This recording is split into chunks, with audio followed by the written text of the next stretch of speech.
আল্লাহ রাব্বুল আলামিন মূলত সূর্যের জন্য যেই কক্ষপথ নির্ধারিত করে রেখেছেন, সেই জায়গা দিয়েই সূর্য আবর্তিত হয়, ঘুরতে থাকে, কাছেও আসে না, দূরেও আসে না। শীতের সময় কোন জায়গা থাকবে, গরমের সময় কোন জায়গায় থাকবে, তার জন্য সব নির্ধারিত করা আছে। এখন যদি সূর্যটা একটু কাছে আসতো, এখন যত দূরে আছে তার থেকে যদি একটু কাছে আসতো, বিজ্ঞান বলে সূর্যের তাপ পৃথিবীবাসীর উপরে এত বেশি পড়তো যে মানুষ পৃথিবীতে বসবাস করতে পারতো না, গোটা পৃথিবীটা মরুভূমিতে পরিণত হয়ে যাইত। আবার চন্দ্রটা আল্লাহ জালা যেই জায়গায় সেটিং করে রাখছেন, ওর যেই কক্ষপথ, ওর থেকে যদি আরেকটু কাছে চন্দ্রটা থাকতো, কারণ চন্দ্রের উপরে নির্ভর করেই জোয়ার ভাটা হয়, চন্দ্র যদি আরেকটু কাছে থাকতো তাহলে প্রতিদিন এই পৃথিবী 1-2 বার পানি দ্বারা ধৌত হয়ে যাইত। এজন্য আল্লাহ তাআলা তার প্রত্যেকটা সৃষ্টিকে যথাযথভাবে যথাস্থানে সেটিং করে আল্লাহ তাআলা রেখে দিয়েছেন। তাহলে এই চন্দ্র এবং সূর্যের ব্যাপারে আমরা জানি, সূর্যের থেকে আমরা আলো পাই। এই সূর্যটা কত বিশাল! বিজ্ঞান বলে সূর্য পৃথিবী থেকে 13,09,30,00,000 মাইল দূরে অবস্থিত। এই পৃথিবীটা বাস্তবেই ছোট। তার মানে এই পৃথিবী থেকে সূর্যের দূরত্ব হলো 9,30,00,000 মাইল। আর সূর্যের বড়ত্ব কত বেশি! বিজ্ঞান বলে এই সূর্যটা পৃথিবীর চাইতে 13,00,000 গুণ বড়। তার মানে সূর্যের ভিতরে 13,00,000 পৃথিবীকে ঢুকায় রাখা যাবে। আর এই সুবিশাল সূর্যটাকে একটা ছোট্ট সিদ্ধ হাঁসের ডিমের মতো লাগার কারণ কি? দূরত্বের কারণে। অনেক বড়, কিন্তু দূরত্বের কারণে এই সুবিশাল সূর্যটাকে ছোট্ট দেখা যায়। এই সুবিশাল সূর্য থেকে পৃথিবীর দূরত্ব 9,30,00,000 মাইল। বিজ্ঞান বলে সূর্যের আলো পৃথিবীর কেন্দ্রে পৌঁছাইতে সূর্যের আলো সময় লাগে 8 মিনিট 30 বা 34 সেকেন্ড। কোন হিসাবে?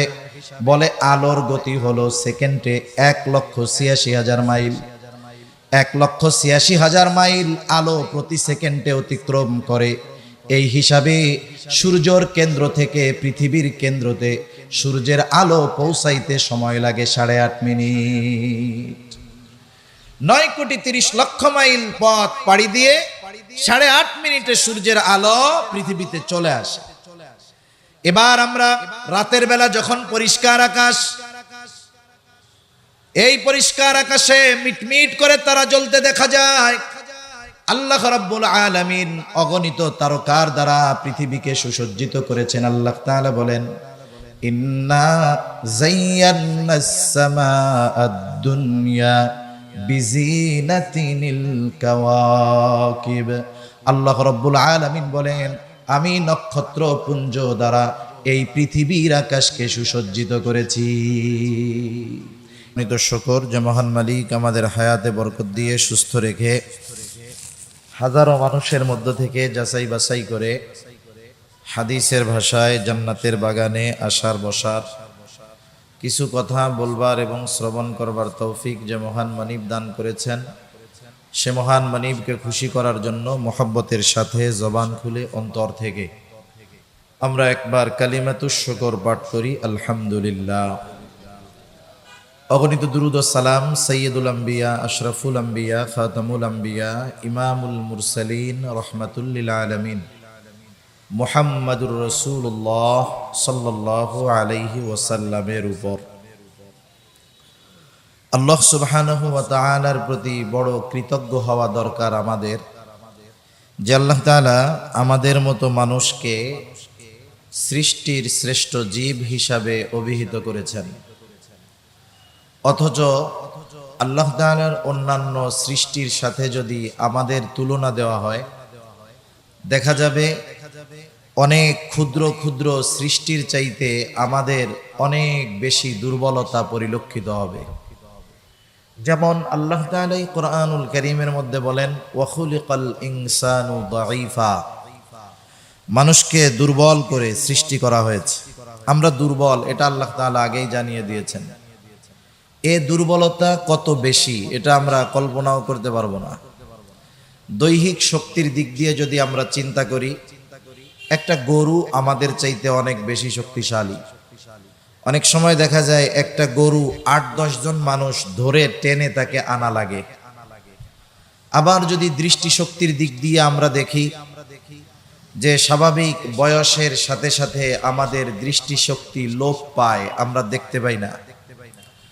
আবার রাতের আধার যখন চলে আসে, দিনের আলোতে যেমন দেখি, রাতের আধারে তেমনটা দেখি না। কিন্তু এই পৃথিবীর নিকৃষ্ট সৃষ্টি যেগুলোকে বলি, সৃষ্টির মধ্যে নিকৃষ্ট প্রাণীগুলোর মধ্যে যেটাকে আমরা বলি কুকুর, যেটা আমাদের আশেপাশে আছে, এই কুকুর, বিড়াল, এরা আধার যত নামুক না কেন, আধারে আমরা না দেখলেও তারা কিন্তু অন্ধকারের মধ্যে দেখতে পায়। তাহলে দৃষ্টিশক্তির দিক দিয়ে তারা সবল। এরপরে আসেন মানুষ ভোজন রসিক, ভোজন বিলাস, মানুষ খাওয়া দাওয়া খুব পছন্দ করে। এই হজম শক্তির দিক দিয়েও আমরা দুর্বল। কতটা দুর্বল! আমাদের সমাজে অনেক প্রাণী আছে যারা কাঁচা গোশত খেয়ে ফেলে, মুরগি খায়, অন্যান্য প্রাণী খায়। এই কাঁচা গোশত খাওয়ার কারণে তাদের কখনো হজমের সমস্যা হয় না। কাঁচা খাওয়া তো বহুদূর, আমরা যদি ভাতের চাউলটা পরিপূর্ণ সিদ্ধ না হয়, একটু শক্ত থাকে, দুপুরবেলা যদি ওই ভাত আমরা খাই, বিকাল হতে হতে আমাদের পেটের মধ্যে অবস্থা খারাপ হয়ে যায়। হজম শক্তির দিক দিয়ে দুর্বল, দৈহিক শক্তির দিক দিয়ে দুর্বল, দৃষ্টিশক্তির দিক দিয়ে দুর্বল, যৌবন শক্তির দিক দিয়ে দুর্বল। বিজ্ঞান কি বলে? ছোট্ট একটা চড়ুই পাখি, ছোট্ট একটা চড়ুই পাখি, সে তার সঙ্গীর সাথে দৈনিক ২০০ বার মিলিত হতে পারে। কতবার? ২০০ বার। তার মানে এই দিক দিয়েও আমরা দুর্বল। এত দুর্বলতার পরেও আল্লাহ তাআলা আমাদেরকে সৃষ্টির শ্রেষ্ঠ জীব হিসাবে অভিহিত করেছেন। সাথে সাথে আমরা যেন আমাদের দুর্বলতাকে অনুধাবন করতে পারি, এজন্য আল্লাহ তাআলা বলেছেন অখুলিকাল ইনসানু দাঈফা, মানুষকে খুবই দুর্বল করে সৃষ্টি করা হয়েছে। এত দুর্বল করে আমাদের সৃষ্টি করলেন কেন? কারণ কি? আমাদের মতো দুর্বল সৃষ্টি আল্লাহ তাআলা বিনা কারণে করেন নাই। আল্লাহ তাআলা আমাদের সৃষ্টি করেছেন, এর পেছনে অবশ্যই কোনো কারণ নিহিত রয়েছে। একটা প্রবাদ আছে, ফিআলুল হাকিম লা ইয়াখলু আনিল হিকমা, মহাপ্রজ্ঞাময়ের কোনো কাজ হিকমত শূন্য নয়, তথা কারণ শূন্য নয়, বেহুদা নয়। আমাদের সহ গোটা সৃষ্টি জগৎ সৃষ্টির পেছনে অবশ্যই কারণ রয়েছে। আল্লাহ তাআলা আমাদের মতো দুর্বল মানুষকে সৃষ্টি করেছেন বিনা কারণে না। আল্লাহ তাআলা একটা উদ্দেশ্য নিয়েই আমাদেরকে সৃষ্টি করেছেন। উদ্দেশ্যটা কি? আল্লাহ তাআলা কোরআনুল কারীমের মধ্যে বলেন ওয়ামা খলাকতুল জিন্না ওয়াল ইনসা ইল্লা লিয়াবুদুন, মানুষ এবং জিনকে শুধুমাত্র আল্লাহ তাআলার ইবাদতের জন্যই সৃষ্টি করা হয়েছে। এখানে বুজুর্গানে দ্বীন উলামায়ে কেরাম বলেন, মূলত লিয়াবুদুনের জায়গায় উদ্দেশ্য হলো লিয়ারিফুন, আল্লাহ তাআলাকে চেনার জন্য সৃষ্টি করা হয়েছে। এখন আল্লাহ তাআলাকে আমরা চিনব কেমনে? বাস্তবতা হলো, যে যাকে চিনে সে তাকে মর্যাদা দেয়, তার সম্মান অনুযায়ী তাকে সম্মান করে। আমরা যদি আল্লাহ তাআলার মারিফাত তথা আল্লাহ তাআলার পরিচয় অর্জন করতে পারি, জানতে পারি, তাহলে আমাদেরকে তার ইবাদত করার জন্য জোর করা লাগবে না। আল্লাহ তাআলার মারিফাত পরিচয় হাসিল যখন আমরা করব, অটোমেটিকলি আমরা আল্লাহ তাআলার পরিপূর্ণ আনুগত্য ও দাসত্ব আমাদের জীবনে পরিপূর্ণভাবে বাস্তবায়ন করতে আমরা সক্ষম হব। ঠিক কিনা বলেন? এখন আল্লাহ তাআলাকে চিনব কেমনে? আল্লাহ তাআলাকে জানবো কেমনে? আল্লাহ সুবহানাহু ওয়া তাআলা তাকে জানার জন্য, চেনার জন্য, বোঝার জন্য গোটা সৃষ্টি জগতের প্রতিটা বস্তুর মধ্যে আল্লাহ তাআলার পরিচয়, আল্লাহ তাআলাকে চেনা যায়, আল্লাহ তাআলাকে জানা যায়। একটা মানুষ স্রষ্টাকে জানার জন্য স্রষ্টাকে নিয়ে ফিকির করা লাগবে না। স্রষ্টার সৃষ্টি নিয়ে যদি মানুষ চিন্তা করে, তাহলে সে স্রষ্টার পরিচয় লাভ করতে পারবে ইনশাআল্লাহ। এজন্য আল্লাহ তাআলা কোরআনুল কারীমের মধ্যে বলেন ইন্না ফি খালকিস সামাওয়াতি ওয়াল আরদি ওয়াখতিলাফিল লাইলি ওয়ান নাহারি লাআয়াতিল লিউলিল আলবাব। আল্লাহ রাব্বুল আলামিন বলেন, ইন্না ফি খালকিস সামাওয়াতি ওয়াল আরদ, নিশ্চয়ই আসমান এবং জমিন সৃষ্টির মাঝে, ওয়াখতিলাফিল লাইলি ওয়ান নাহার, রাত দিনের আবর্তন পরিবর্তনের মাঝে, লাআয়াতিল লিউলিল আলবাব, জ্ঞানী সম্প্রদায়ের জন্য নিদর্শন নিহিত রয়েছে। তার মানে গোটা আসমান জমিন সৃষ্টির সাথে রাত দিনের আবর্তন পরিবর্তনের মাঝে জ্ঞানী সম্প্রদায়ের জন্য শিক্ষণীয় বিষয় আল্লাহ তাআলা রেখে দিয়েছেন। এই জন্য যারা অনেক সময় সৃষ্টি নিয়ে ফিকির করে তারা স্রষ্টার পরিচয় লাভ করতে পারে। এই বিষয়টাকে সামনে রেখে আমরা যদি ইসলামের সাথে বিজ্ঞানের সাথে কম্পেয়ার করি, আধুনিক বিশ্বে অনেক মানুষ কথা বলে যে বিজ্ঞান এক জিনিস, ইসলাম আর এক জিনিস। নাউজুবিল্লাহ। বাস্তবতা হলো বিজ্ঞান ইসলামকে বাদ দিয়ে চলতে পারবে না, সে অন্ধ। আর ইসলাম কেউ যদি বিজ্ঞান দিয়ে পরিমাপ করে তাহলে সে বিজ্ঞানের সুস্পষ্ট সমাধান এবং ইসলামকেও সে বুঝতে পারবে না। এজন্য অনেক সময় অনেকে বলে যে কোরআন বিজ্ঞান সম্মত না। বিজ্ঞান যখন কোরআন সম্মত হবে তখন ওই বিজ্ঞান সমাজে সুস্পষ্টভাবে প্রতিষ্ঠিত হবে। তা না হলে কি হবে? বিজ্ঞান এবং বিজ্ঞানীদের থিওরি সময়ের সাথে সাথে পরিবর্তন হবে। এই পৃথিবীতে অনেকে মনে করে যে কোরআনুল কারীম এর মধ্যে A to Z সব কিছু বিস্তারিতভাবে থাকতে হবে। বিষয়টা এমন নয়। যেমন যারা জেনারেল লেখাপড়া করেন তারা কথা ভালো বুঝবেন যে বীজগণিতের অল্প কয়েকটা সূত্র যদি কেউ মুখস্থ করে আলজেব্রার বীজগণিতের, তাহলে বিশাল আলজেব্রা বীজগণিতের যত অধ্যায় আছে, যত অঙ্ক আছে, অল্প কয়েকটা সূত্র যদি সে আয়ত্তে আনতে পারে, বুঝে শুনে, মুখস্থ শুধু নয়, মুখস্থের সাথে সাথে সূত্রগুলো যদি সে অনুধাবন করতে পারে, বুঝতে পারে, তাহলে বীজগণিতের সমুদ্রে সে যখন সাঁতার কাটবে সে ওখানে ডুবে যাবে না, বরং এই বীজগণিতের অন্তর্নিহিত যত রহস্য আছে সবগুলোকে সে উদ্ঘাটন করে আনতে পারবে। অনুরূপভাবে কোরআনুল কারীম সকল বিষয়ের বিস্তার ব্যাখ্যা দেয় নাই ঠিক, কিন্তু সকল বিষয়ের সূত্র কোরআনুল কারীমের মধ্যে আছে না নাই?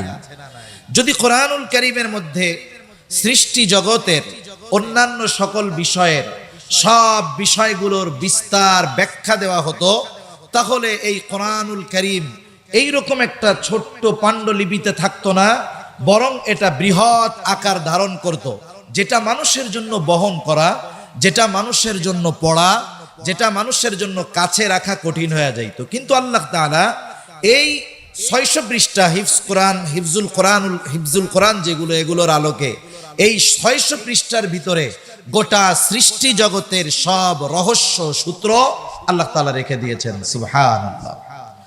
এজন্য আমরা কোরআনকে বিজ্ঞান দিয়ে পরিমাপ করব না, কারণ বিজ্ঞানের সূত্র মাঝে মধ্যে পরিবর্তন হয়।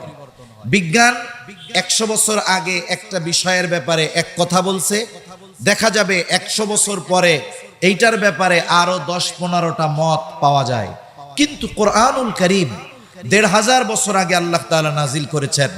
1500 বছর আগে এই কোরআন সৃষ্টি জগৎ নিয়ে যত কিছু হোক সব নিয়ে যেটা বলেছে সেটা এখন পর্যন্ত অপরিবর্তিত আছে, কিয়ামত পর্যন্ত তথা অনন্তকাল অপরিবর্তিতই থাকবে। ঠিক কিনা বলেন? একটা সময় একজন বিজ্ঞানী গ্যালিলিও, সে বলছিল যে সূর্যকে প্রদক্ষিণ করে পৃথিবী, মানে পৃথিবী ঘুরে। এই সময় তার ব্যাপারে মৃত্যুদণ্ডের আদেশ দেওয়া হলো। কেন? বলে পৃথিবী যদি ঘুরে তাইলে আমরা বাঁচবো কেমনে? অথচ আজকে বিজ্ঞান বলতেছে পৃথিবী ঘুরে। কোরআনুল কারীম 1500 বছর আগে বলে রাখছে যে পৃথিবী এক জায়গায় নয়, সে ঘুরতে থাকে। এটা কোরআনের কথা আগের, কিন্তু বিজ্ঞান এই মত বারবার পরিবর্তন করেছে, বরং এই মত ওই সময়ের মানুষের সাথে ব্যতিক্রম হওয়ার কারণে শাস্তি মৃত্যুদণ্ড দেওয়া হয়েছে। কিন্তু কোরআনুল কারীমের কিছু বিষয় আছে যেগুলো বিজ্ঞান মেনে নিতে বাধ্য হয়েছে, এই রকম অনেক বিষয় আছে। এ নিয়ে মনে রাখতে হবে, বিজ্ঞানের সব বিষয় প্রতিষ্ঠিত নয়, কারণ কিছুদিন পর পর বিজ্ঞানীদের একটা বিষয় নিয়ে মত পরিবর্তন হয়। কিন্তু কিছু বিষয় আছে যেগুলোর ব্যাপারে বিজ্ঞান চূড়ান্ত সিদ্ধান্তে পৌঁছিয়েছে।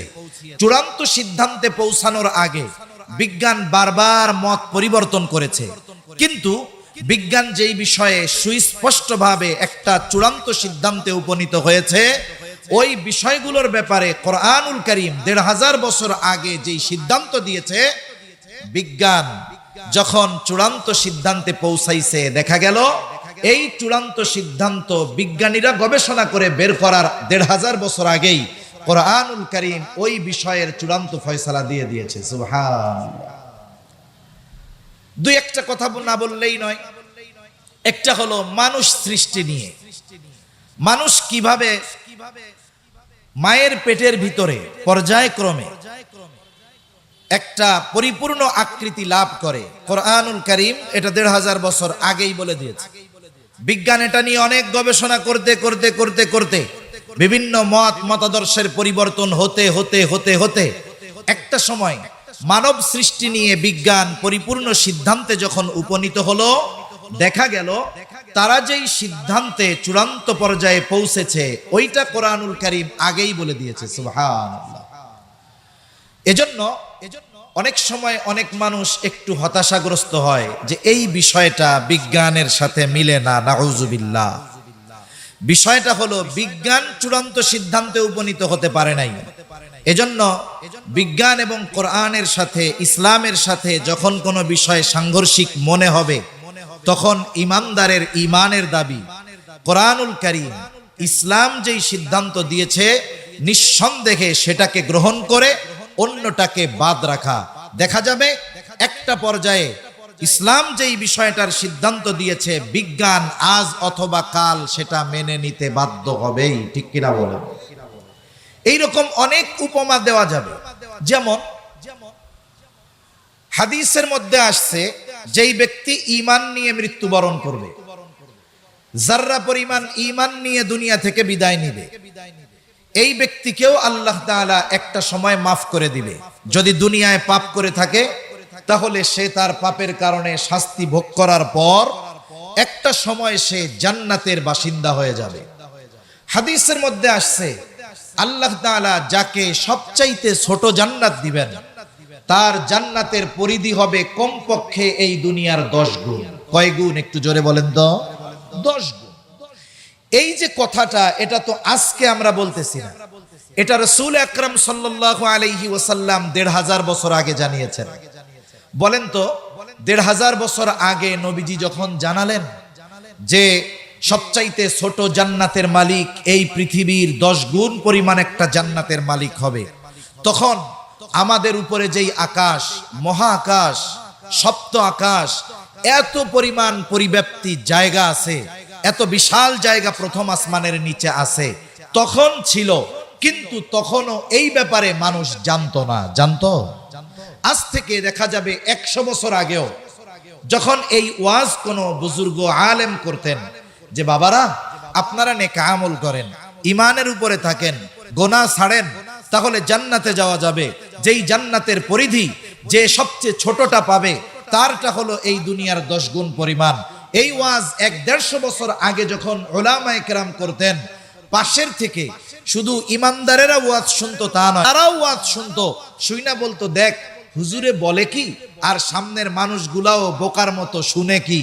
আমরা এই দুনিয়াতে কত পদ্ধতি অবলম্বন করাচ্ছি জনসংখ্যা কমানোর জন্য, যাতে পৃথিবী মানুষে ভরে না যায়। আমরা চিন্তা করতেছি পৃথিবীর জায়গা সংকুলন হবে না এক সময়, এই জন্য স্লোগান দেওয়াচ্ছি মানুষকে, ২টার বেশি নয়, একটা হলে ভালো হয়। আর এরা নাকি বলতেছে মরার পরে এদেরকে যে ছোট জান্নাত পাবে তাকেও নাকি এই দুনিয়ার ১০ গুণ পরিমাণ জান্নাত একটা দিবে। এত জায়গা ওরা পাবে কোথায়? কথা মনে হয় বুঝেন নাই। এত জায়গা পাবে কই? কিন্তু আজকে মহাকাশ নিয়ে যারা গবেষণা করে তাদের গবেষণার ফলাফল কি? গবেষণার ফলাফল হলো প্রথম আসমানের নিচে আল্লাহ তাআলা এত জায়গা সৃষ্টি করে রাখছেন যে একজনকে দুনিয়ার 10 গুণ নয় 100 গুণ পরিমাণও যদি এক একটা জান্নাত আল্লাহ তাআলা দেন, প্রথম আসমানের নিচের জায়গা শেষ হবে না। সুবহানাল্লাহ বলেন। আল্লাহ রাব্বুল আলামিন বলেন তিনি এক আকাশ সৃষ্টি করেছেন এমনটা নয়। আল্লাহ তাআলা বলেন আল্লাযী খালাকা সাবআ সামাওয়াতিন তিবাকা। আল্লাহ রাব্বুল আলামিন আকাশকে 7 স্তর বিশিষ্ট করে সৃষ্টি করেছেন। এত সুবিশাল আকাশ আল্লাহ তাআলা সৃষ্টি করেছেন। প্রথম আকাশ যেটা মুফাসসিরিনে কেরাম বলেন এটা হলো সবচাইতে ছোট, বড়গুলার হিসাব বাদ দেন, এর পরেরটা এর দ্বিগুণ, এর পরেরটা এর দ্বিগুণ, ওর দুগুণ, এভাবে সপ্ত আকাশের সুবিশালতা কত বেশি। বাকি 6টা থাক, আমরা প্রথম আসমান নিয়ে একটু আলোচনা করি। আল্লাহ তাআলা বলেন আল্লাযী খালাকা সাবআ সামাওয়াতিন তিবাকা। আল্লাহ রাব্বুল আলামিন 7 স্তর বিশিষ্ট আকাশ সৃষ্টি করেছেন। আবার এই সৃষ্টি শৈলী কত সুন্দর। আল্লাহ তাআলা জমিনকে সুসজ্জিত করেছেন সবুজ রং দ্বারা। যত সৃষ্টি আছে গাছগাছালি সব সবুজ, জান্নাতের কালারও সবুজ। আবার আসমানকে আল্লাহ তাআলা সৃষ্টি করেছেন বিভিন্ন রঙের।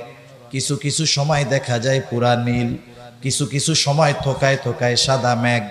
আপনি যদি একা একা একটু চোখ বুজে চিন্তা করেন, আকাশটা যদি সবুজ হতো, জমিনের এই গাছগাছালিগুলো যদি নীল হতো কেমন লাগতো? একটু একা একা চিন্তা করে দেখবেন না। আকাশ যদি সবুজ হতো কোনো সময় সুন্দর লাগতো না, জমিন যদি নীল হতো এটাও সুন্দর লাগতো না। তার মানে আল্লাহ তাআলা প্রত্যেকটা বস্তু এমন ভাবে সৃষ্টি করেছেন যেটাকে যেভাবে সৃষ্টি করলে সুন্দর হয় হুবহু অনুরূপ ভাবেই আল্লাহ তাআলা সৃষ্টি করেছে। এখন এই প্রথম আসমান আল্লাহ তাআলা এইগুলাকে সুসজ্জিত করেছেন কিসের দ্বারা? আল্লাহ রাব্বুল আলামিন বলেন আমি এই দুনিয়ার আকাশকে নক্ষত্রপুঞ্জ দ্বারা সুসজ্জিত করেছি, নক্ষত্রমালা দ্বারা সুসজ্জিত করেছি। এর মধ্যে আমাদের জন্য যেই 2টা বেশি কাজে লাগে এটা হলো চন্দ্র আর সূর্য। আল্লাহ তাআলা বলেন আলাম তারাউ কাইফা খালাকাল্লাহু সাবআ সামাওয়াতিন তিবাকা ওয়া জাআলাল কমারা ফীহিন্না নূরাও ওয়া জাআলাশ শামসা সিরাজা। আল্লাহ তাআলা বলেন আমি চাঁদকে সৃষ্টি করেছি আলো হিসাবে, আর সূর্যকে সৃষ্টি করেছি প্রদীপ হিসাবে, প্রজ্বলিত আলো হিসাবে। চাঁদ মূলত সূর্য থেকে আলো পায়। আবার আল্লাহ তাআলা চাঁদ এবং সূর্যের জন্য নির্দিষ্ট একটি কক্ষপথ রেখে দিয়েছেন। একেবারে যেই রাস্তা ওদের জন্য নির্ধারিত করেছেন আল্লাহ তাআলা সৃষ্টির পরে, চাঁদ এবং সূর্য যথারীতিভাবে তাদের ওই পথ দিয়েই পথ অতিক্রম করে। কখনো এমন হয় না যে একটু ডানে বামে গিয়ে তারা পথ অতিক্রম করে। যদি করত তাহলে পৃথিবীর ব্যালেন্স নষ্ট হয়ে যেত। অনেক সময় আমরা মনে করি যে আগের চাইতে সূর্যের তাপ, পৃথিবীর উষ্ণতা দিন যাচ্ছে আরো বাড়তেছে, গরম বাড়তেছে, অ্যান্টার্কটিকার বরফগুলো গলতেছে। আসলে এর মূল কারণটা কি? মূল কারণ হলো পৃথিবীর বাহিরে আল্লাহ তাআলা একটা বায়ুমণ্ডল সৃষ্টি করে রেখেছেন। এটা হলো মূলত ফিল্টার ছিল, ছাঁকনি ছিল। বিজ্ঞান বলে গ্রিন হাউস গ্যাসের কারণে পৃথিবীর তাপ বাড়তেছে। এটা কেমন? এটা একটা উদাহরণ দিলে বুঝতে সহজ হবে। আপনারা অনেকে জেনে থাকবেন শীত প্রধান দেশে সাধারণত সবজি চাষাবাদ করাটা কঠিন হয়ে যায়, কারণ ওইখানে সব সময় বরফ থাকে। কিন্তু তারা গ্রিন হাউস পদ্ধতি ব্যবহার করে তারা শাকসবজি চাষ করে। গ্রিন হাউসটা কি? তারা একটা কাচের ঘর নির্মাণ করে, যেই ঘরে বাহিরের কোনো বাতাস পৌঁছাতে পারবে না। সূর্যের আলোটা ওই ঘরের ভেতরে ভেদ করে, ভেতরে যখন আলো পড়ে তখন ভেতরটা গরম হয়ে যায়। গরম হয়ে ওই আলোটা, তাপটা ছড়িয়ে যেতে পারে না। ওই যে কাঁচ দিয়ে পুরো ঘেরা, এবার কাঁচটা গরম হয়ে যায়, ওই উষ্ণতা ওই কাচের ঘরের মধ্যে সব সময় থাকে। তার মানে ওই ঘরটা কাচের ঘর ঘিরে রাখার কারণে সূর্যের যেই আলোর তাপ পড়ে ওই তাপটা জমিনকে গরম করে, এরপরে আলোর তাপটা ছড়িয়ে যেতে পারে না, ওই কাঁচ ওটাকে ধারণ করে, গরম থাকে, এরপরে ওই জায়গায় ওরা চাষাবাদ করে। পৃথিবীর নিজামটা এরকম। মনে করেন সূর্যের আলো যখন জমিনে পড়ে, পড়ন্ত বিকালে যখন ঠান্ডা হয়ে যায়, এই জমিনের তাপ বিল্ডিং আস্তে আস্তে তাপটাকে ছেড়ে দেয়। এখন তাপ ছড়ানোর জন্য সে যত বেশি জায়গা পাবে তত দ্রুত পৃথিবী ঠান্ডা হয়ে যাবে। কিন্তু বাস্তবতা হলো বায়ুমণ্ডলে কার্বন ডাই অক্সাইড বেড়ে গেছে। তার মানে ইট ভাটার যে ধোঁয়া, গাড়ির যে ধোঁয়া, মানুষের সিগারেটের ধোঁয়া, বায়ু দূষণ, এগুলো হওয়ার কারণে বায়ুমণ্ডলে যেই একটা ব্যবস্থাপনা ছিল যে তাপটা ছড়িয়ে আকাশব্যাপী ছড়িয়ে যাবে, ওটা তখন ছড়ায় না। তাপটা না ছড়াতে পারার কারণে এই পৃথিবী উষ্ণ থাকে, গরম থাকে, দ্রুত ঠান্ডা হয় না। মূলত গরমের কারণ এইটা। আল্লাহ তাআলা এই সিস্টেম করে রেখে দিয়েছেন। এই যে সূর্য, এখন এই সূর্য যদি যথাস্থানে না থাকতো, চন্দ্র যদি যথাস্থানে না থাকতো, কি হইতো? অথচ আল্লাহ তাআলা ১৫০০ বছর আগে জানিয়ে দিয়েছেন সূর্যের জন্য যে নির্দিষ্ট কক্ষপথ আল্লাহ তাআলা রেখেছেন, সূর্য গোটা সময়টা ওই কক্ষপথ দিয়েই চলে, কখনো একটু ডানে বামে যায় না। আল্লাহ তাআলা বলেন ওয়াশ-শামসু তাজরি লিমুস্তাকাররিন লাহা যালিকা তাকদীরুল আজিজিল আলীম। আল্লাহ রাব্বুল আলামিন মূলত সূর্যের জন্য যেই কক্ষপথ নির্ধারিত করে রেখেছেন, সেই জায়গা দিয়েই সূর্য আবর্তিত হয়, ঘুরতে থাকে, কাছেও আসে না, দূরেও আসে না। শীতের সময় কোন জায়গা থাকবে, গরমের সময় কোন জায়গায় থাকবে, তার জন্য সব নির্ধারিত করা আছে। এখন যদি সূর্যটা একটু কাছে আসতো, এখন যত দূরে আছে তার থেকে যদি একটু কাছে আসতো, বিজ্ঞান বলে সূর্যের তাপ পৃথিবীবাসীর উপরে এত বেশি পড়তো যে মানুষ পৃথিবীতে বসবাস করতে পারতো না, গোটা পৃথিবীটা মরুভূমিতে পরিণত হয়ে যাইত। আবার চন্দ্রটা আল্লাহ তাআলা যেই জায়গায় সেটিং করে রাখছেন, ওর যেই কক্ষপথ, ওর থেকে যদি আরেকটু কাছে চন্দ্রটা থাকতো, কারণ চন্দ্রের উপরে নির্ভর করেই জোয়ার ভাটা হয়, চন্দ্র যদি আরেকটু কাছে থাকতো তাহলে প্রতিদিন এই পৃথিবী ১-২ বার পানি দ্বারা ধৌত হয়ে যাইত। এজন্য আল্লাহ তাআলা তার প্রত্যেকটা সৃষ্টিকে যথাযথভাবে যথাস্থানে সেটিং করে আল্লাহ তাআলা রেখে দিয়েছেন। তাহলে এই চন্দ্র এবং সূর্যের ব্যাপারে আমরা জানি, সূর্যের থেকে আমরা আলো পাই। এই সূর্যটা কত বিশাল! বিজ্ঞান বলে সূর্য পৃথিবী থেকে 13,09,30,00,000 মাইল দূরে অবস্থিত। এই পৃথিবীটা বাস্তবেই ছোট। তার মানে এই পৃথিবী থেকে সূর্যের দূরত্ব হলো 9,30,00,000 মাইল। আর সূর্যের বড়ত্ব কত বেশি! বিজ্ঞান বলে এই সূর্যটা পৃথিবীর চাইতে 13,00,000 গুণ বড়। তার মানে সূর্যের ভিতরে 13,00,000 পৃথিবীকে ঢুকায় রাখা যাবে। আর এই সুবিশাল সূর্যটাকে একটা ছোট্ট সিদ্ধ হাঁসের ডিমের মতো লাগার কারণ কি? দূরত্বের কারণে। অনেক বড়, কিন্তু দূরত্বের কারণে এই সুবিশাল সূর্যটাকে ছোট্ট দেখা যায়। এই সুবিশাল সূর্য থেকে পৃথিবীর দূরত্ব 9,30,00,000 মাইল। বিজ্ঞান বলে সূর্যের আলো পৃথিবীর কেন্দ্রে পৌঁছাইতে সূর্যের আলো সময় লাগে 8 মিনিট 30 বা 34 সেকেন্ড। কোন হিসাবে? বলে আলোর গতি হলো সেকেন্ডে 1,86,000 মাইল। 1,86,000 মাইল আলো প্রতি সেকেন্ডে অতিক্রম করে।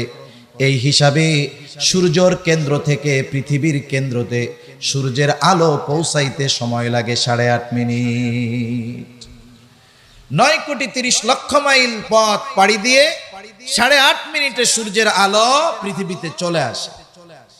এবার আমরা রাতের বেলা যখন পরিষ্কার আকাশ,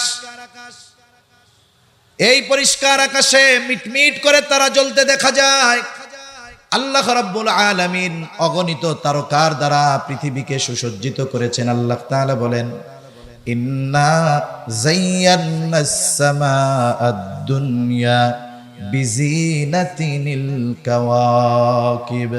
আল্লাহ রাব্বুল আলামিন বলেন, আমি নক্ষত্রপুঞ্জ দ্বারা এই পৃথিবীর আকাশকে সুসজ্জিত করেছি। এগুলো পৃথিবীর সৌন্দর্য। আকাশে যখন তারা ওঠে, তারা দেখা যায় ঝিকমিক করে, অগণিত তারকা, আসলে দেখতে অনেক সুন্দর লাগে। পৃথিবীর কত কবি যুগের পর যুগ শুধু আকাশের দিকে তাকিয়ে তাকিয়ে কত কবিতা লিখছে। আবার আল্লাহ তাআলার সৃষ্টি কত সুন্দর। আমরা অনেক সময় অনেক কৃত্রিম সৌন্দর্য দেখতে যাই, অনেক পার্কে, অনেক রিসোর্টে, অনেক সুন্দর সুন্দর জায়গায় মানুষ কৃত্রিম ভাবে সৌন্দর্য মণ্ডিত জিনিসগুলো প্রস্তুত করে, মানুষ দেখতে যায়। ওই দৃশ্যগুলো একবার দুইবার দেখার পরে আর দেখতে মন চায় না। কিন্তু আল্লাহ তাআলা যেই সৃষ্টিগুলো করেছেন, এর সৌন্দর্য এমন যে মানুষ যদি বারবার ওই সৃষ্টিগুলোর দিকে তাকায়, তাহলে মানুষ কখনো ক্লান্ত হয় না, মানুষ কখনো অসহ্য হয় না, বা এমনটা হয় না যে এটা তো বারবার দেখছি আবার দেখবো কেমন, এমনটা কখনো মানুষের মনে হয় না। এজন্য আল্লাহ রাব্বুল আলামিন কোরআনুল কারীমের মধ্যেও বলেন, আল্লাযী খালাকা সাবআ সামাওয়াতিন তিবাকা মা তারা ফি খালকির রহমানি মিন তাফাউত ফারজি'ল বাসারা হাল তারা মিন ফুতুর সুম্মা রজি'ল বাসারা কাররাতাইনি ইয়ানকালিব ইলাইকাল বাসারু খাসিআন ওয়া হুয়া হাসীর। এই আসমানের দিকে তাকিয়ে আসমানের সৌন্দর্য দেখে কারো একটু ভালো লাগে নাই, অথবা কারো দৃষ্টি ক্লান্ত হয়ে গেছে, এমন কেউ আছেন নাকি? এমন সুনিপুণ ভাবে আল্লাহ তাআলা সৃষ্টি করেছেন। আল্লাহ তাআলা এই জন্য বলেন, মা তারা ফি খালকির রহমানি মিন তাফাউত। এই যে দয়াময়ের সৃষ্টির ভিতরে আপনি কোনো ত্রুটি বিচ্যুতি তো পাবেনই না, বরং কি হবে, ফারজি'ল বাসার হাল তারা মিন ফুতুর। আপনি তাকান, তাকাইতে থাকেন, দেখতে থাকেন কোন ত্রুটি বিচ্যুতি দেখা যায় কিনা। আল্লাহ তাআলা বলেন, বারবার তাকানোর পরে কি হবে, আবার আবার আপনার দৃষ্টি আমার আপনার দিকে ফিরে আসবে। তবুও এই আসমান জমিন সৃষ্টির মধ্যে ন্যূনতম কোনো ত্রুটি কেউ দেখাতে পারবে না। এজন্য মানুষ যখন আল্লাহ তাআলার সৃষ্টি দেখে, তার চোখ কখনো ক্লান্ত হয় না, সে কখনো অতৃপ্ত হয় না। আপনাদের পাশে পাহাড়, যখন এই পাহাড়ের সৌন্দর্য এমনি সময় দেখতেছেন একরকম, আবার যখন আল্লাহ তাআলা বৃষ্টি দেন, বৃষ্টিতে এই সবুজের উপরে পড়া ময়লাগুলো একেবারে ধুয়ে পরিচ্ছন্ন হয়ে যায়। একটা নিরিবিলি পরিবেশে আপনি পাহাড়ের মধ্যে যদি বসে থাকেন, দীর্ঘ সময় ব্যাপী বসে থাকেন, সবুজের দিকে যদি আমি আপনি তাকিয়ে থাকি, আল্লাহর কসম আমার আপনার হৃদয় কখনো ক্লান্ত হবে না, আমার আপনার চোখ কখনো ক্লান্ত হবে। নক্ষত্রপুঞ্জ এর হিসাব কেউ দিতে পারে না। এই পৃথিবীতে যত গবেষণা হয়, সবচাইতে বেশি ব্যয় হয় আকাশ নিয়ে গবেষণার পেছনে। মাঝে মধ্যে আপনারা দেখেন এই পৃথিবীর অন্যতম একজন মহাকাশ নিয়ে কত গবেষণা করে। সে চাচ্ছে মানুষকে এই পৃথিবী থেকে নিয়ে মঙ্গল গ্রহে ভ্রমণ করায় আনবে। এই জন্য বিভিন্ন রকমের বাহন তৈরি করার প্রচেষ্টা করতেছে।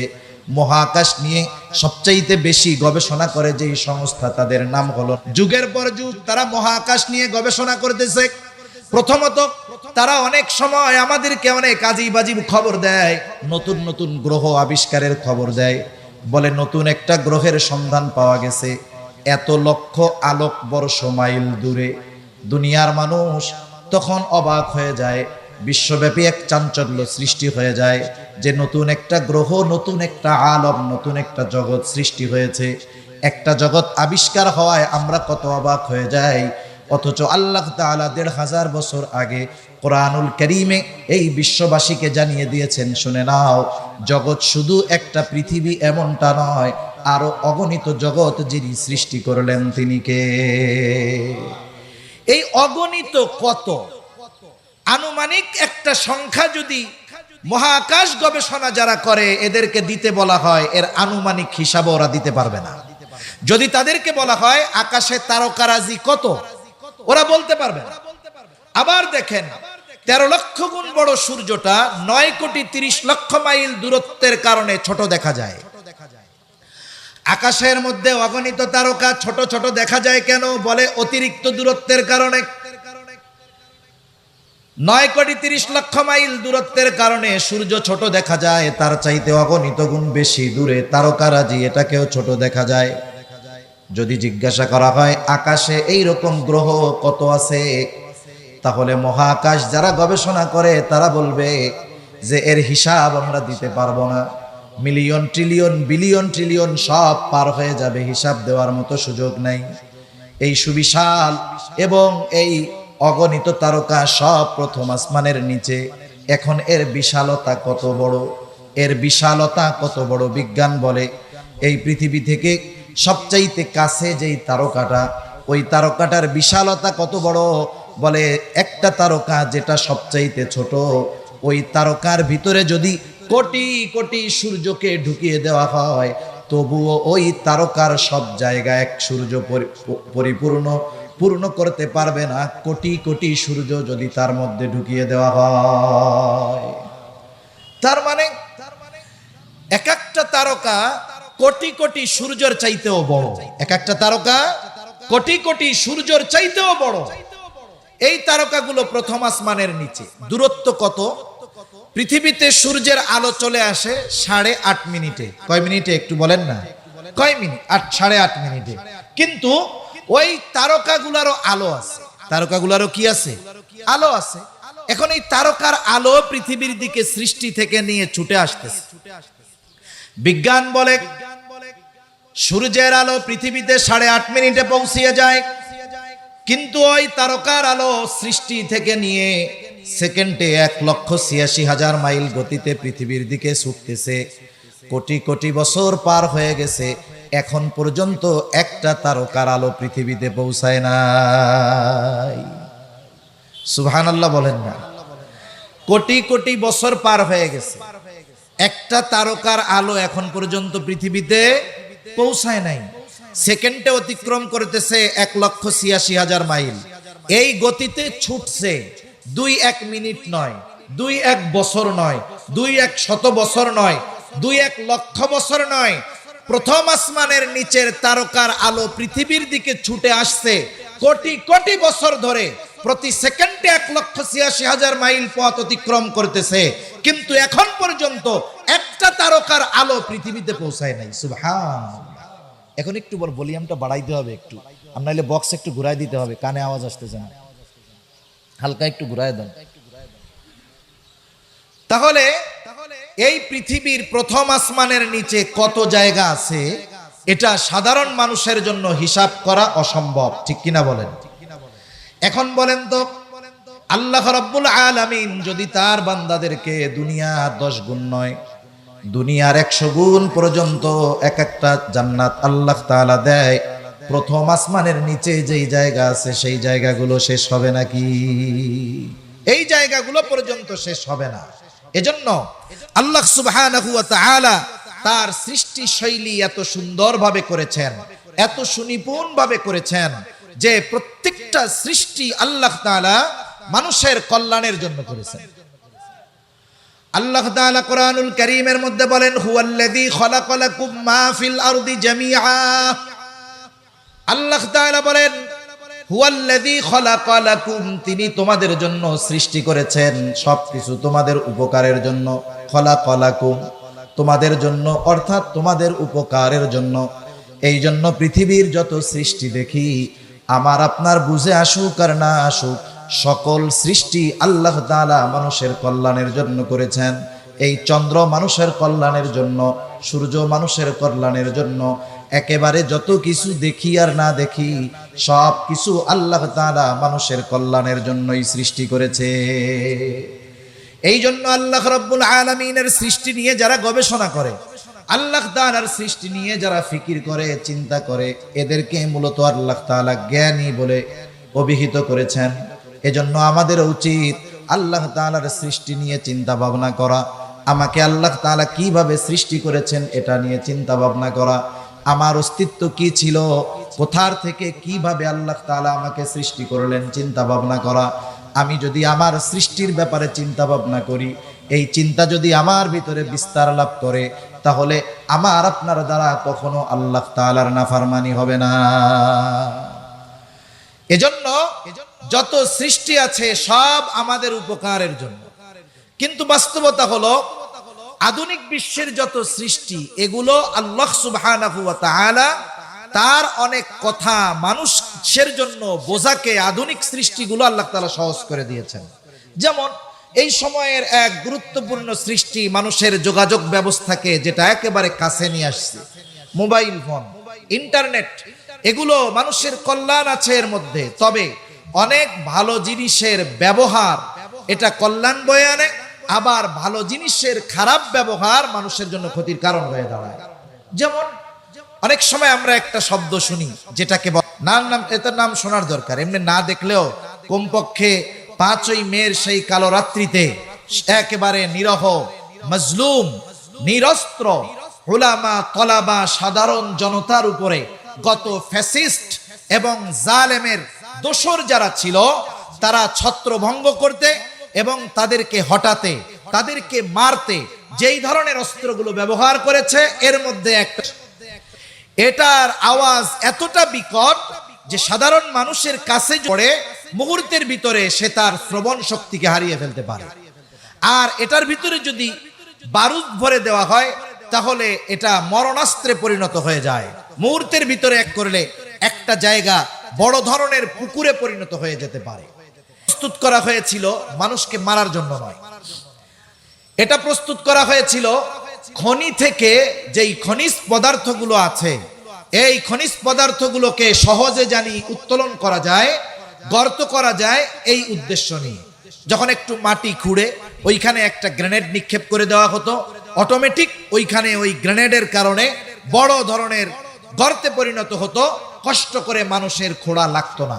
কিন্তু একটা সময় গ্রেনেডের ব্যবহার ওই জায়গা থেকে চলে এসেছে কোথায়?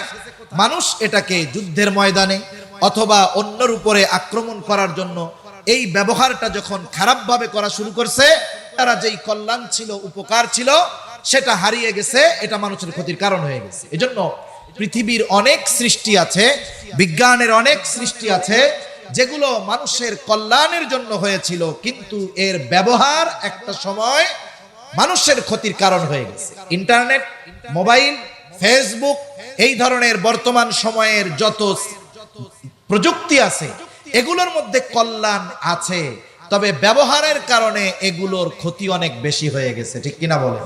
যখন মদের ব্যাপারে রাসূল আকরাম সাল্লাল্লাহু আলাইহি ওয়াসাল্লামকে সাহাবায়ে কিরাম প্রশ্ন করেছেন, ওয়ায়াসআলুনাকা আনিল খামরি ওয়াল মাইসির, নবীজি প্রথমে জবাব দিয়েছেন আল্লাহ তাআলা যেটা শিখিয়েছেন, কুল ফীহিমা ইসমুন কাবীর ওয়া মানাফিউ লিন-নাস, এর মধ্যে পাপাচারিতাই বেশি, মন্দই বেশি, তবে কিছু উপকার তো আছে। বর্তমান দুনিয়ার প্রযুক্তির ব্যবহারের কারণে উপকার আছে কিছু, তবে ক্ষতির সংখ্যাটাই বেশি। এই যে দেখেন কিয়ামতের দিনের অনেক কিছু আমাদের সামনে এর দ্বারা সহজে বুঝতে আমাদের সহজ হয়ে যায়। অনেক সময় কিয়ামতের দিন আল্লাহ তাআলা আমাদের সকলের কথা, আমল সব কিছু ফাইল আকারে আমাদের সামনে আল্লাহ তাআলা পেশ করাবেন।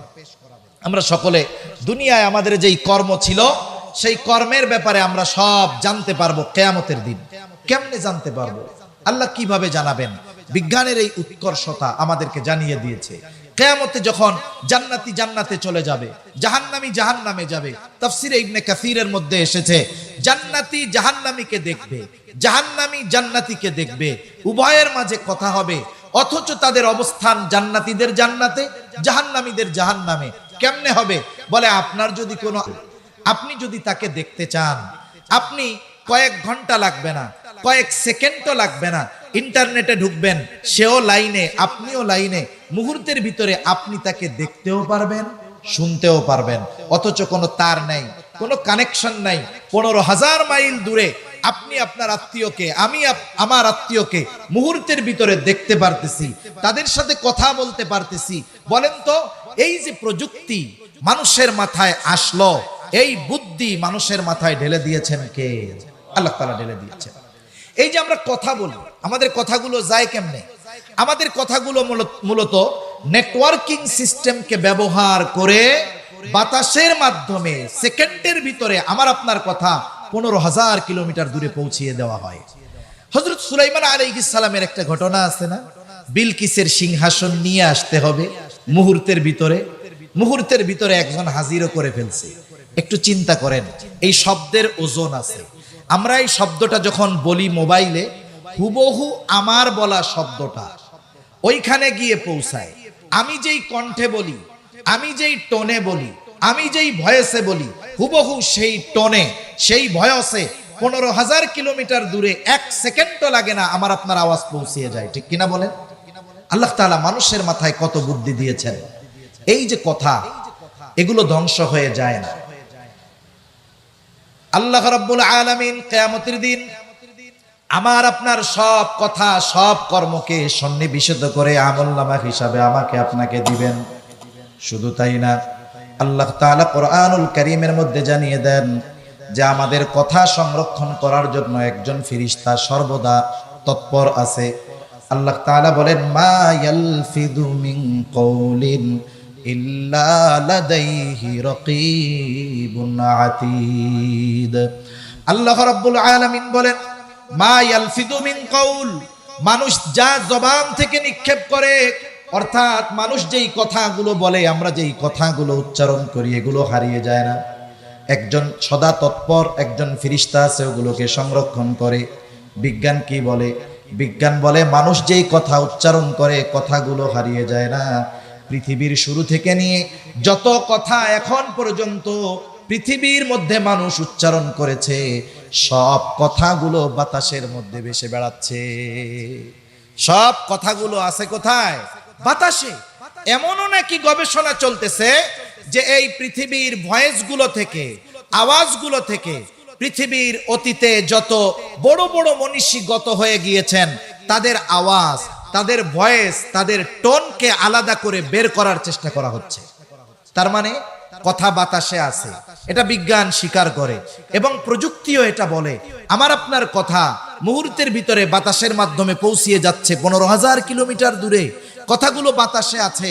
বলেন তো, কিয়ামতের দিন আল্লাহ তাআলা যদি বলে যে রাউজানের গহিরার আব্দুর রহমান দুনিয়ায় যত কথা বলেছে, বাতাস সব কথাগুলোকে আলাদা করে আমার সামনে হাজির করো, বলেন তো আল্লাহ তাআলার জন্য এটা সহজ না কঠিন? শুধু সহজ না, এটা আল্লাহ তাআলার জন্য অতি সহজ। এজন্য এই ধরনের বিজ্ঞান আমাদের আখিরাত বোঝার ক্ষেত্রে অনেক সহজতা এনে দিয়েছে। কিন্তু আফসোস, এটাকে আমরা গোনার আসবাব হিসাবে গ্রহণ করে ফেলেছি। ফেসবুকটাকে গোনার আসবাব হিসাবে গ্রহণ করেছি, ইন্টারনেটকে আমি আপনি গোনার আসবাব হিসাবে গ্রহণ করে ফেলেছি, মোবাইলটাকে আমি আপনি গোনার আসবাব হিসাবে গ্রহণ করে ফেলেছি। কিন্তু আমি যদি এর ব্যবহার যথাযথভাবে করতাম, তাহলে দেখা যাইতো এর দ্বারা আমি উপকৃত হতে পারতাম, আমার আখিরাত বোঝা সহজ হতো, আমার দাওয়াতের ক্ষেত্রে এই প্রযুক্তি আমি কাজে লাগাতে পারতাম। কিন্তু আফসোস, বিজ্ঞানকে আমরা যথাযথভাবে ব্যবহার করতে পারতেছি না। আরেকটা বিষয় হলো, ইসলামের সাথে বিজ্ঞানের কোনো সংঘর্ষ নাই। সম্মানিত উপস্থিতি, বিজ্ঞানের সাথে কোরআনের সাথে কোনো সংঘর্ষতা নাই। বিজ্ঞান ওইটা সর্বশেষ মানতে বাধ্য হবেই, যেটা কোরআন বলেছে, যেটা ইসলাম বলেছে মানবে, তবে আজ অথবা কাল। তবে কখনো যদি বিজ্ঞান এবং ইসলামের সাথে আমার আপনার সামনে সংঘর্ষ পরিলক্ষিত হয়, আমি আপনি নির্দ্বিধায় কোরআনকে, ইসলামকে, দ্বীনকে বেছে নিব, কোনো সন্দেহ নাই। এজন্য রাসূল আকরাম সাল্লাল্লাহু আলাইহি ওয়াসাল্লাম, দেখেন সুন্নাতের সাথে বিজ্ঞানের সম্পর্ক আছে, এটা গবেষণার পরে বের হয়, কিন্তু নবীজি আগের থেকে ফলাফল দিয়ে দিয়েছেন। রাসূল সাল্লাল্লাহু আলাইহি ওয়াসাল্লাম, যেমন বাথরুমে যাওয়ার কথা বলি, যখন বাথরুমে যাব, নবীজি সুন্নাত যেগুলো বলেছেন, এর মধ্যে একটা সুন্নাত, মাথা ঢেকে যেতে হবে। মাথা ঢেকে যেতে হবে। মাথা ঢেকে গেলে লাভটা কি? অনেকে টুপি মাথায় দিয়ে বাথরুমে যাওয়াটাকে খারাপ মনে করে, কিন্তু টুপি মাথায় দিয়ে বাথরুমে গেলে লাভ কি হবে? বিজ্ঞান বলতেছে মাথার চুল এবং মাথার চামড়া এটা বড় স্পর্শকাতর। আপনি আমি যদি মাথায় কয়েকদিন শ্যাম্পু না দেই, তেল না দেই, দেখবেন মাথার মধ্যে খুশকি জমেছে, খুশকি থেকে ময়লা হবে, ওটাতে ইনফেকশন হবে, একসময় মাথায় ঘা হয়ে যেতে পারে, চুলের মধ্যে জট লেগে যেতে পারে। কিন্তু বলেন তো, 2-4 জন লোক দেখান তো, দাড়িতে তাদের কোনোদিন জট লাগছে অথবা এই জায়গায় কখনো তাদের খুশকি হয়েছে? দাড়িতে হয়। তার মানে দাড়ি, এই চুল এবং স্ক্রিন, এটা মাথার চুল এবং চামড়ার মতো এত স্পর্শকাতর নয়। চুল ভাইরাস খুব দ্রুত টানে। বাথরুমের মধ্যে মাত্রাতিরিক্ত জীবাণু এবং ভাইরাস থাকার কারণে মাথা যদি ঢেকে যাওয়া হয় তাহলে মাথার চুল এবং চামড়া ওই ভাইরাস থেকে নিরাপদ থাকে। নবীজি ১৫০০ বছর আগে মাথা ঢেকে যেতে বলেছে, এখনকার বিজ্ঞান মাথা ঢাকতে বলতেছে। কেন? বলে মাথা যদি না ঢাকা হয় তাহলে মাথার চামড়া আক্রান্ত হতে পারে ব্যাকটেরিয়ার দ্বারা, এর দ্বারা মাথায় ক্ষতি হতে পারে, বড় রোগ হতে পারে। এটা বলতেছে বিজ্ঞান ১৫০০ বছর পরে। নবীজি ১৫০০ বছর আগে বলতেছে মাথা আপনারা ডাইকা বাথরুমে যাবেন। সুবহানাল্লাহ। এরকম প্রত্যেকটা বিষয়।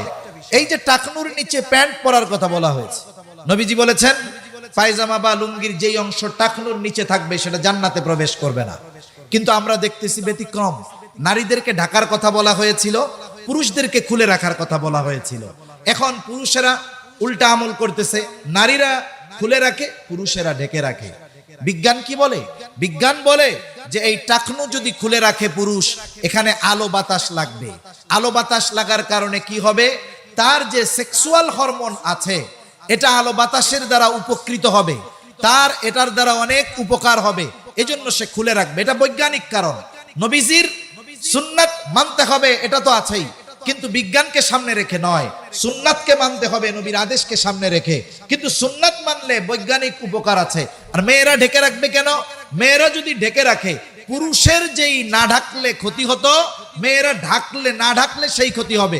পুরুষ যদি খুলে রাখে যেই উপকার হতো, নারী যদি ঢেকে রাখে নারীর সেই উপকার হবে। সুবহানাল্লাহ। স্বর্ণ ব্যবহার করতে নবীজি মানা করছেন। স্বর্ণ ব্যবহার করলে কি হয়? পুরুষের অনেক ক্ষতি হয়, শারীরিক ক্ষতি হয়, অনেক ধরনের ক্ষতি হয়। কিন্তু উপরন্তু নারী যদি স্বর্ণ ব্যবহার করে, পুরুষের যেই ক্ষতিগুলো হয়, নারী স্বর্ণ ব্যবহার করলে ওই বিষয়গুলোর ব্যাপারে নারীর উপকার হয়। এজন্য কোরআনুল কারীম সহ নবীজির যত দিক নির্দেশনা আছে একটাও বিজ্ঞানের বাইরে নয়, একটাও হিকমত শূন্য নয়, একটাও অবৈজ্ঞানিক নয়। তবে আমরা বিজ্ঞানকে সামনে রেখে দিন মানব এমনটা নয়। আমরা আল্লাহর হুকুম পালন করব আল্লাহর সন্তুষ্টির জন্য, রাসূলের তরিকায়। এই পদ্ধতি সামনে রেখে আমরা যখন কোনো আমল করব, পারিপার্শ্বিক যেই কল্যাণগুলো আছে এগুলো আল্লাহ তাআলা অটোমেটিকলি আমাদেরকে দান করবেন। ঠিক কিনা বলেন? এজন্য সম্মানিত উপস্থিতি, আমরা আল্লাহ তাআলার সৃষ্টি নিয়ে ভাববো। আল্লাহ তাআলার সৃষ্টি নিয়ে ভাবলেই আল্লাহ তাআলার পরিচয়, স্রষ্টার পরিচয় আমরা লাভ করতে পারবো। আল্লাহ সুবহানাহু ওয়া তাআলা আমাদের কথাগুলো বুঝবার তৌফিক দান করেন। আমিন। ওয়া আখিরু দাওয়ানা আলহামদুলিল্লাহি রাব্বিল আলামিন। আসসালামু